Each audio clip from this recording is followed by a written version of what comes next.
You can pick up the softback trade paper. The what now? The fucking what?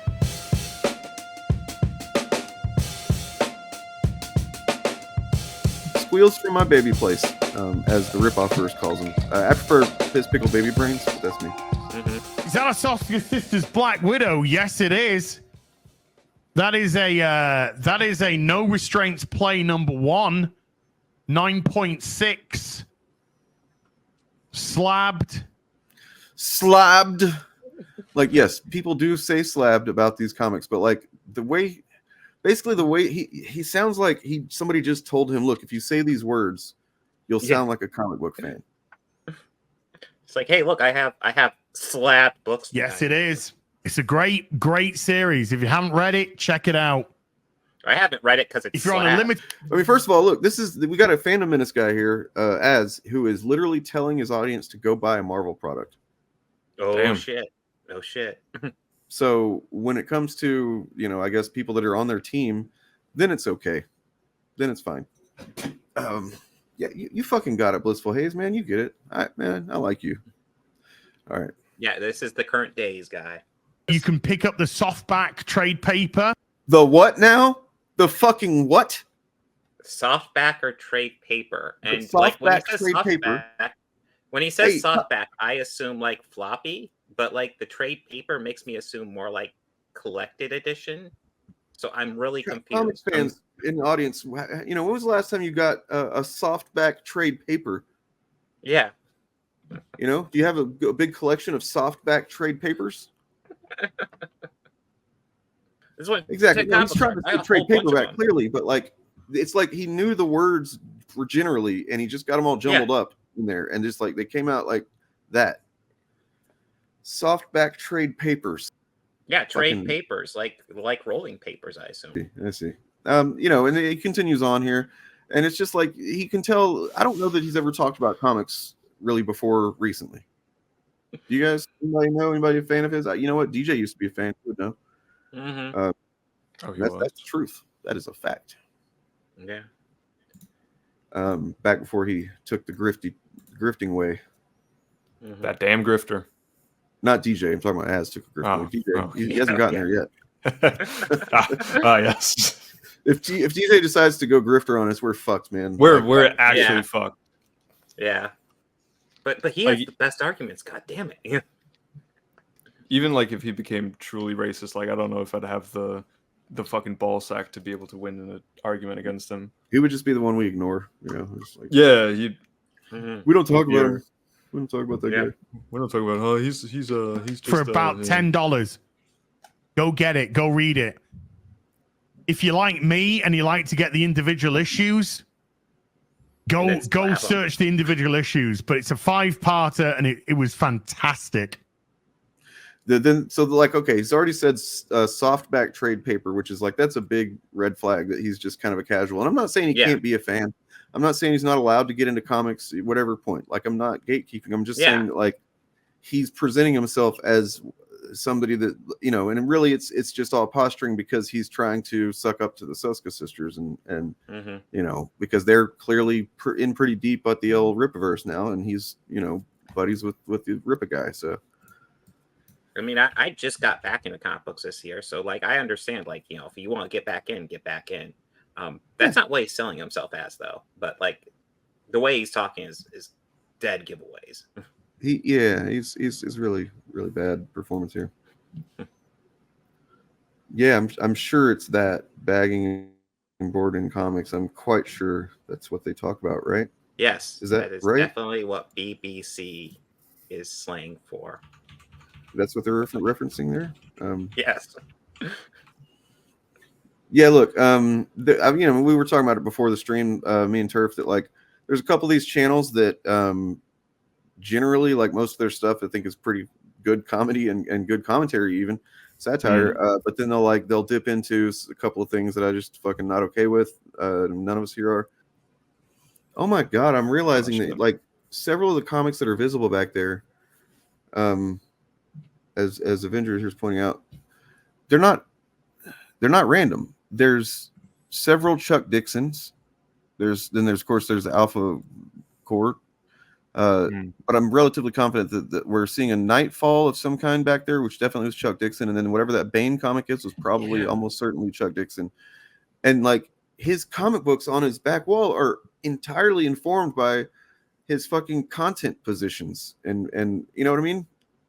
Yeah. Holy shit. Yeah. Just like I'm a Rippaverse shill, so I got to put all the fucking Chuck Dixon and Soska sisters and shit back here. Interesting. I haven't looked at him closely. Like, there's a GI Joe back there. Is that like? I'm willing to bet that's. Did Chuck Dixon write some GI Joe? I think he did. He might have. He wrote a lot in the '90s. He was all over the place. Yep, he wrote some GI Joe for sure. I would put money on that being a Chuck Dixon comic as well. So cool. It's cool. As you're a cool guy, very authentic.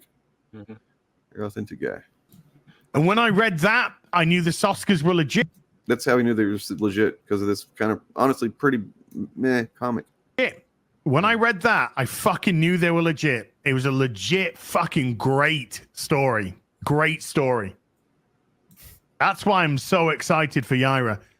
I was excited for Alpha Core because I know Chuck fucking Dixon, baby. Chuck fucking Dixon.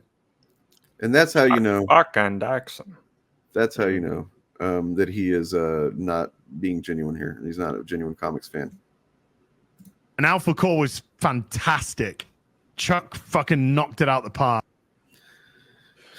Nobody has ever talked about Chuck Dixon this way, man. Like, I don't even think Chuck Dixon would accept this kind of praise on himself. No, he probably would. But like, yeah, Josh, he's washed up, and even whenever he was at his peak, he wrote some great comic books for sure. Yeah, but I mean, great in the sense that, you know, I was talking about yesterday. There's like the top tier of writers where you got your like Claremont, who, although he actually wrote enough quantity of like volume of stuff that he wrote some shit too. But there's Claremont, there's there's Hickman, there's Alan Moore, who also has written some shit. There's Morrison. Nobody's perfect, but I mean, generally you got your top tier, and then you got your middle grade folks like your Jerry Duggan is I'd say there, and then you just like this large pool of like they're the workhorses of the creative industry with comics, right? They're the ones that like the people that have to keep the comic going every month to month, and they're like, right? He was writing like several different titles for a long time. Chuck Dixon was. And he's just not, he was known more for consistent quantity with a base level of quality than he was just for like high quality, fucking amazing comic books. Right. But you know who is known for high quality awesomeness? This fucking guy. Hey. Hello. What's going on? Real quick, you went through some top tier guys, and I just want to add Kurt Busiek and Garth in his tier list, because Mark Waid, guys I absolutely love. Mark Waid is awesome. Yeah, like if you consider Chuck Dixon in that list, especially during his peak, sure, but he's still at the bottom end of it. Essentially, you have the other guys at the top, and he's like maybe barely in that list. Indeed. And you know, and I liked some of his stuff. I liked his run on Nightwing, but I mean, like, look, it hasn't aged. When I read his QAnon comic book a while back, it's not a bad book. It's bad because it's fucking QAnon. Flows. It's terrible because of that. Like, but it's a standard story. And I'll give him this over Eric July. He knows how to tell. He knows the structure of a narrative. Yeah, he knows how to set it up. More readable than Isom. Yeah. Set the stakes into motion and like see the plot drive forward and so on, like create some tension. And there's good for him, you know. What's with the Chuck Dixon hate? We don't hate Chuck Dixon. He's just kind of lame, man. Like he wrote a fucking QAnon comic, dude. And I now hate he's working Chuck Dixon. For the Rippaverse. He said a bunch of anti-gay shit. So he said he's a homophobic fucking shithead, dude. Like, what's with all the exactly? What's with all the Chuck Dixon hate? As in all the hate that Chuck Dixon has fucking put out against all kinds of people. No love for Chuck Dixon. Like he's not some innocent bystander. Give me a break. Yeah, like we're literally saying, listen, man, he's done some good work, but he is cringe as fuck, especially now. DJ and I did a stream on the Initiative channel, which is linked below, where we talked about where we talked about Chuck Dixon from a post on Reddit where somebody had gone through and just kind of like highlighted a lot of his lesser qualities and moments in comics history. I mean, the thing is, there was so much. I mean, we're talking like years and years and years and years and years of stuff that he even posted on his own fucking forums. So, yeah. So, Nate, I know you're better than this, so I don't know why you're doing this, but this will be the last time I'm going to address you. Yeah, I don't know why you're. Oh, is he being a shithead? I'm not aware because I don't have the content. I don't know if you're trolling or what. Oh, DJ's here. You know better. Hi. I was about to make a joke about how you notice you never see Turf and DJ together at the same time. Oh dear, they're actually the same person. So anyway, DJ, have you bought any softback trade papers lately?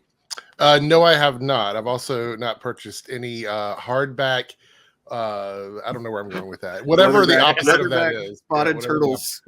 Yeah. I don't know. All right. So then that's it, man. Is this just really cringe video that like you can tell, and we learned a little bit more here together on stream that this is all to serve the goal of propping up the Rippaverse. Did you hear what we were saying about the comics that are on the wall behind him, DJ? Yeah, I caught some of that when I came in. They're all Chuck Dixon or Soska sisters. That's it. Yeah. At least what we can see there. Or no, sorry, there's Isom. So there's also an Eric At July least comic. what we can read. There's glare off these slabs. And So the thing I was thinking about this the other day. Fix my camera here. The thing I was thinking about this the other day is that what is the incentive for them to sort of just dismiss any personal like of stuff? Like, why would shill so fucking hard for Eric July to the point where his entire background is people associated with Eric July? Well, somebody said in the chat a minute ago that like he seems like he might be an investor in the Rippaverse. I swear there's something else going on. We don't know for sure, but I agree, that there might be some investments going on, but I also thought it's possible that he might be an employee. Maybe Eric's going to hire him for something, or so he's like actually kind of like a brand ambassador kind of guy. I think well, so, I mean, maybe he's working for Rippaverse, maybe he's working for Blaze. Who knows? Yeah. I'm not sure. Well, I mean, yeah, we know that neither one of them their channels were doing very well. Just a few months back, their content was generally just tanking. And him after he had his big moment in the sun of the pronouns, and so it could be very well that we kind of seems obvious that they partnered up with that context in mind. Like they partnered up. They said, let's do this show together. We can build our numbers up. Speculation. Like, I don't know any content creator that I work with who bases their entire personality around another content creator's success. Like at a real level. You know what I mean? Like, I'm not talking about like a channel, like a new smaller channel where they come out and they want to talk about how much they love the Rippaverse. That's not what I'm talking about. I'm talking about someone like that has an established channel, an established brand that just turns the corner and all of a sudden everything is Eric July. And it's not even about like people talking about Eric July negatively, because I know people go, oh, well, these people spend all day talking about Eric July negatively. That's completely different. What I'm talking about is like his entire backdrop is stuff related to Eric July. Like, it's another level of like interest in a YouTuber that is literally on the same, like they're on the same level of a platform. There's no reason for him to shill so hard for Eric, unless there's a financial incentive in it. Yeah, somehow. No, it's interesting. Like, I haven't looked their numbers recently, but last time I looked, it was like Eric has more subs, but as his subs are more active. Yeah, that sounds right. So, yeah. I mean, I guess there's some, I don't know that I call it it's blending, so they kind of, but I want to get back to what I was saying though. I'm not talking about supporters on the internet. I'm talking about another content creator who already has an established platform. How many other content creators have shilled so hard for Eric July that is actually connected to Eric July? We see some people invite him on their shows and things like that, but his backdrop is Chuck Dixon and Soska sisters. Like, what the fuck? Yeah. That's weird. It's weird from the standpoint of him having his own established channel. Where's his interest at? What does he like? Because it's not just that. He doesn't only like Rippaverse stuff. But like the thing with the thing that I've noticed about and anytime I watch any couple of moments of his content, this becomes clear that he doesn't really have a personality to speak of. He doesn't, like his personality, his whole shtick is just like, say the thing, then repeat it again, and then sometimes say an offensive thing because that's going to trigger people. Time to suck a D. He says that all the time, 3-4 times. Like there was in fact, the Nerd Erotic review for the trailer, and like Mahler makes a point of like, and it's like, okay, fine, it's kind of true, I guess. Like he says it's a good pause though, because I was going to say, did anyone else get struck by the editing's a little choppy in this trailer? Like it feels like it's one draft away from complete. Then Az's response to that is, it feels like they're cutting lots of stuff out. Yeah. Of what's actually happening. So yeah, we're getting kind of like a really condensed. This scene might go on for 10 minutes, for all we know. Could do, yeah. Wow. Yeah. That was his fucking response to like, I mean, you know, whether or not the valid point Mahler had or not, I don't know, but that's definitely just stating a fact about what editing does. You know what trailers are, and then he thought he was saying something profound. Whoa. I guess. You mean a trailer's a cut up version of the movie, just doing highlights? What? The scenes are actually much longer in the movie. Oh, Hi everyone. I'm sad. I'm depressed. I'm on antidepressants up the wazoo, literally. I can't get off Satan ass, bro. Social media, I think it's reality. I'm cripplingly lonely, and I'm desperate for attention. And so I put in my bio a shitload of flags and gained other people's opinions as my own and call myself as from Heel versus Babyface. Yeah. What a fucking useless sack of shit I am.